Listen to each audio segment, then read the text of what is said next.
મિત્રો, આજે આપણે વાત કરવાના છીએ આદર્શ નિવાસી શાળાની અંદર પ્રવેશ માટેની યોજના છે. એમાં ફોર્મ ભરાવાના શરૂ થઈ ગયેલ છે, જેમાં મફત શિક્ષણ, ભોજન, ગણવેશ, બૂટ, મોજા તથા સ્ટેશનરી અને રહેવાની સુવિધા જેવી સગવડો છે એ તમને આપવામાં આવે છે. મિત્રો, ધોરણ 9 થી 12 સુધીના વિદ્યાર્થીઓને આ યોજનાનો લાભ મળવાપાત્ર હોય છે. તો આ યોજના વિશે સંપૂર્ણ માહિતી તમને આ વિડીયોની અંદર આપવાની છે, તો વિડીયોને પૂરો જોવા વિનંતી. જો તમને વિડીયો ગમે તો લાઈક કરજો, તમારા મિત્રો સુધી શેર કરજો અને ચેનલને સબસ્ક્રાઇબ કરી લેજો, જેથી આવી કોઈ પણ માહિતી આપ સુધી પહોંચતી રહે. તો ચાલો શરૂ કરીએ. મિત્રો, સામાજિક ન્યાય અને અધિકારિતા વિભાગ દ્વારા આદર્શ નિવાસી શાળાઓની અંદર વર્ષ 2024-25 માટેના પ્રવેશ અંગેની જાહેરાત છે એ કરી દેવામાં આવેલી છે.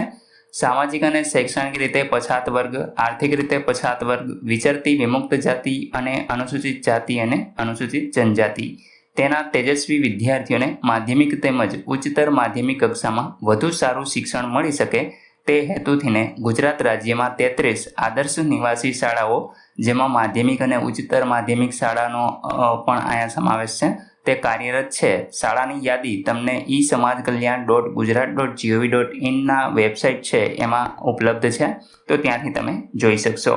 મિત્રો, પોસિબલ હશે તો આપણે એ તમામ શાળાઓ છે એનું લિસ્ટ છે એ તમને ટેલિગ્રામ ચેનલ ઉપર અપલોડ કરી દઈશ, તો ટેલિગ્રામ ચેનલ ઉપર તમે જોડાઈ જજો. લિંક તમને ડિસ્ક્રિપ્શનની અંદર મળી જશે. આ આદર્શ નિવાસી શાળાઓમાં ચાલુ વર્ષે વર્ષ 2024-25 માટે ધોરણ 9 થી ધોરણ 12માં પ્રવેશ મેળવવા ઈચ્છતા નવા વિદ્યાર્થીઓએ અને સરકારશ્રીએ ઠરાવેલ માપદંડોની પાત્રતા ધરાવતા વિદ્યાર્થી અથવા તો વિદ્યાર્થિનીઓ પાસેથીને પ્રવેશ માટે સમાજ કલ્યાણની જે વેબસાઇટ છે એના ઉપર તમે 8/5/2024 થી 7/6/2024 સુધી ઓનલાઈન અરજીઓ કરી શકો છો. તો મિત્રો, અહીં પ્રવેશની જે તારીખ છે એ તમે જોઈ શકો છો. 8/5/2024 થી 7/6/2024 છેલ્લી તારીખ છે, તો ત્યાં સુધીમાં તમારે અરજી છે એ કરી દેવાની રહેશે. મિત્રો, જો તમે આ વિડીયોને વધુને વધુ લાઇક કરી તમારા મિત્રો સુધી શેર કરશો અને 100થી પણ વધારે લાઇક્સ આ વિડીયોને મળશે તો આપણે એક ઓનલાઈન ફોર્મ ભરવા વિશેનો વિડીયો પણ અપલોડ કરશું, જેથી તમે જાતે જ એ વિડીયો જોઈ અને ઓનલાઈન અરજી કરી શકો. અહીં મિત્રો, આદર્શ નિવાસી શાળાઓમાં ધોરણ 9 થી 12ના નવા વિદ્યાર્થીઓએ પ્રવેશ મેળવવા માટેની અરજી છે એ ઓનલાઈન કરવાની રહેશે. અરજી સાથે જરૂરી પ્રમાણપત્રો પણ તમારે અપલોડ છે એ ઓનલાઈન જ કરવાના રહેશે.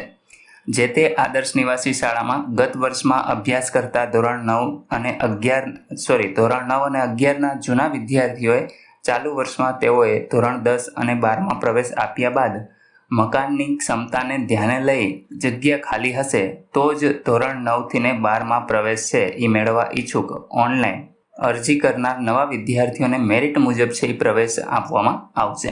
ધોરણ 10ના પરિણામ બાદ ગુજરાત માધ્યમિક બોર્ડ દ્વારા માર્કશીટ ઇસ્યુ કરાયા બાદ ધોરણ 11માં પ્રવેશ મેળવવા વિદ્યાર્થીઓએ ઓનલાઈન અરજી છે કરવાની રહેશે.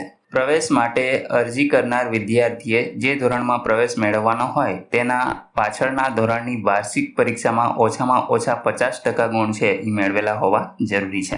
તો મિત્રો, જો આ યોજનાની અંદર તમારે ફોર્મ ભરવું હોય તો તમે જે પાછલી પરીક્ષા પાસ કરેલી હોય એમાં 50% ગુણ અથવા તો એનાથી વધારે હોવા જરૂરી છે. કન્યાઓના કિસ્સામાં આ જે ટકાવારી છે એ 45% છે અને તેનાથી વધુ હોય તો તેઓ અરજી કરી શકે છે. અનુસૂચિત જાતિ, અનુસૂચિત જનજાતિ, ઓબીસી વાળા, પછાત વર્ગ, અતિ પછાત, વિચરતી વિમુક્ત જાતિના બાળકો તેમજ અપંગ, વિધવા તથા ત્યક્તા બહેનોના બાળકોના કિસ્સામાં 45% કે તેથી વધુ ગુણ મેળવેલા હોય તો એવા વિદ્યાર્થીઓ અથવા તો વિદ્યાર્થિનીઓ છે એ અરજી કરી શકશે. ત્યાર પછી મિત્રો, વિદ્યાર્થીના પિતા વાલીની વાર્ષિક આવક છે એ 6 લાખ અથવા તો એનાથીને ઓછી હોવી જોઈએ તો જ તમે અરજી કરી શકો છો.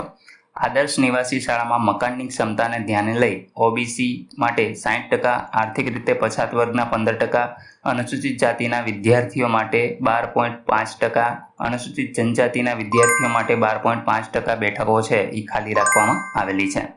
ઉપરાંત મકાનની કુલ ક્ષમતાના 5% દિવ્યાંગ માટે અનામત રાખવામાં આવશે. સામાજિક અને શૈક્ષણિક રીતે પછાત પૈકી અતિ પછાત અને વિચરતી વિમુક્ત જાતિના વિદ્યાર્થીઓને માન્ય સંખ્યાના 10% પ્રવેશ માટે અગ્રિમતા છે એ આપવામાં આવશે.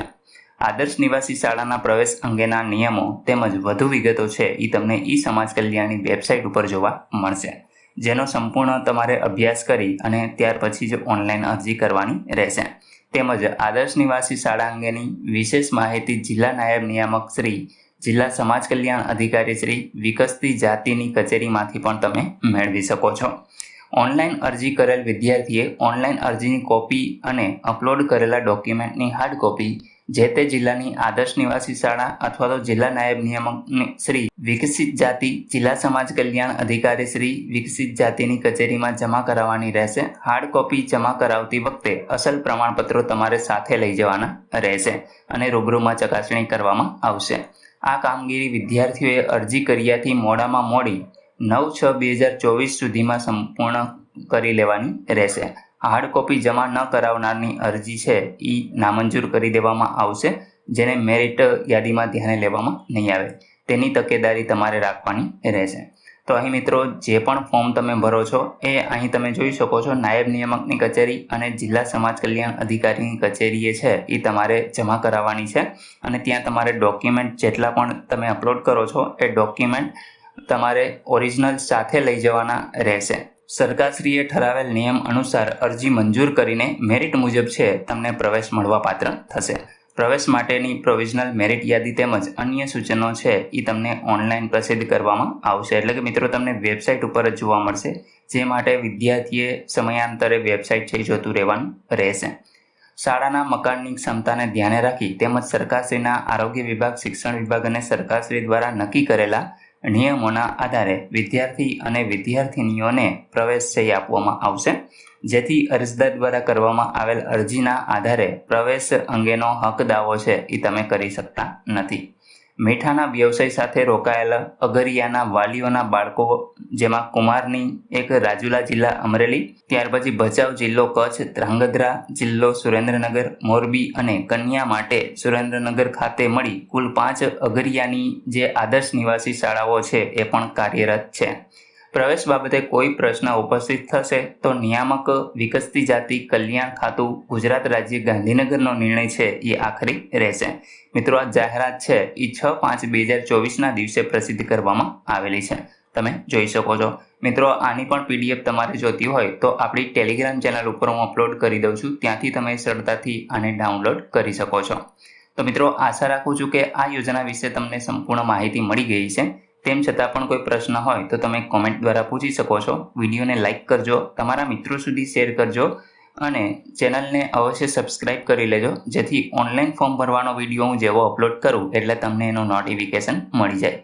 વિડીયો જોવા બદલ આપનો ખૂબ ખૂબ આભાર. મળીએ એક નવા વિડીયો સાથે. ત્યાં સુધી જય હિન્દ.